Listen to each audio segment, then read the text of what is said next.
Hello, war is always useless. War is a great stupidity. War is a nuisance. યુદ્ધ આપણે દુનિયાને ત્યાં લઈ ગયા છે. યુદ્ધમ શરણમ ગચ્છામિ. કોનું યુદ્ધથી સારું થયું? કોઈનું નહીં. વર્ષો પહેલા મહાયુદ્ધ થયું કુરુક્ષેત્રમાં, કૃષ્ણની હાજરીમાં. ધર્મરાજ યુધિષ્ઠિર સામે ભીષ્મ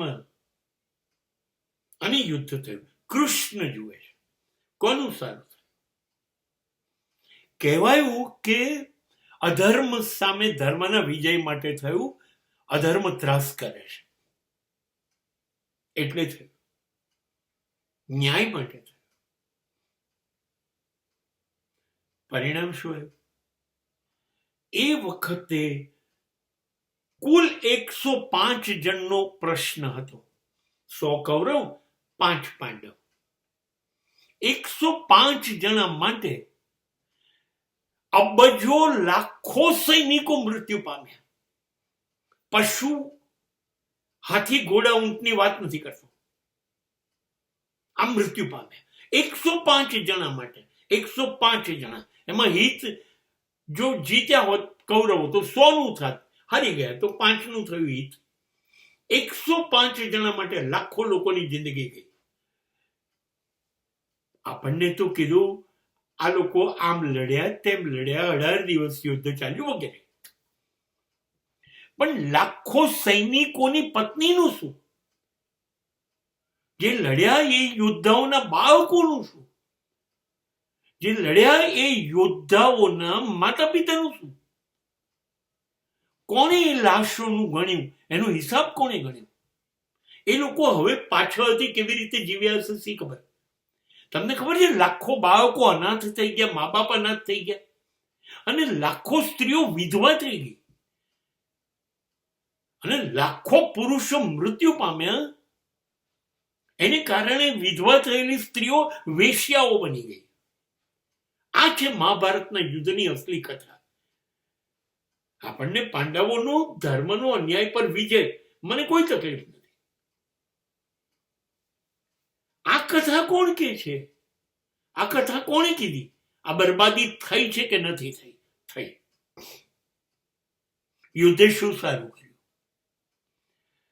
સીતાને લઈ ગયા અને રામે જઈને રાવણને મારી કાઢ્યો. શું થયું ખબર છે? દક્ષિણમાં રાવણને પૂજા થાય છે, રામની નહીં. કેમ કે આખી સોનાની લંકા સળગી ગઈ. ત્યાં પણ રહેતા હતા તો માણસો છે. એ બધાને મારી નાખો ત્યારે જ લંકા જીતાય. તો એની સ્ત્રીઓનું શું થયું? વિધવા થઈ. એમના બાળકોનું શું થયું? વિધવા થઈ. અને એક અતિ સમૃદ્ધ નગર ખતમ થઈ ગયું. કારણ મારી પત્નીને કેમ લઈ ગયા? એ ચાલે જ છે. એ ફ્રાન્સમાં થયું, એ ઇટાલીમાં થયું, જર્મનીમાં થયું, અમેરિકામાં થયું, રશિયામાં થયું, અને ઇંગ્લેન્ડે તો પૂરા વિશ્વ સાથે આ જ કામ કર્યું. તમને સતત મજા આવે. અમેરિકાએ પહેલો અણુબોમ્બ નાખીને જાપાનને બરબાદ કરી કાઢ્યું, ખતમ કરી કાઢ્યું. એમને ખબર છે લાખો માણસો એક દિવસે મરી ગયા અને હજારો વર્ષો સુધી અપંગ પેદા થયા. એક ઇન્ટરવ્યુ થયો હતો જે પાયલોટ બોમ્બ નાખ્યા એનો, ને એને પૂછ્યું કે તમને કેવું લાગે? લાગવાનું શું? એ મારે બોમ્બ નાખવાનું તો નાખે. હું ઘેર આવ્યો, દારૂ પીને સુઈ ગયો. તમારા માટે બોમ્બ નાખવો, દારૂ પીને સુઈ ગયો, અને આખું જાપાનમાં લાખો લોકોનું મરી ગયું. આ છે યુદ્ધ. અને બધે ચાલુ છે. બધે ચાલુ છે. ઈરાન, ઇઝરાયલ, ઇરાક હજી લડે છે. યુક્રેન, રશિયા હજી લડે છે. સિરિયા ગઈકાલે લડે છે. ચીન ચારે બાજુ લડે છે. અમેરિકા બધાને લડાવે છે. તમે વિચાર કરો. યુદ્ધ એટલા માટે કે અમારા દેશની સ્વતંત્રતા, અમારા દેશની પ્રતિષ્ઠા, અમે જીતીએ છીએ, અમે વિજેતા છીએ એટલા માટે.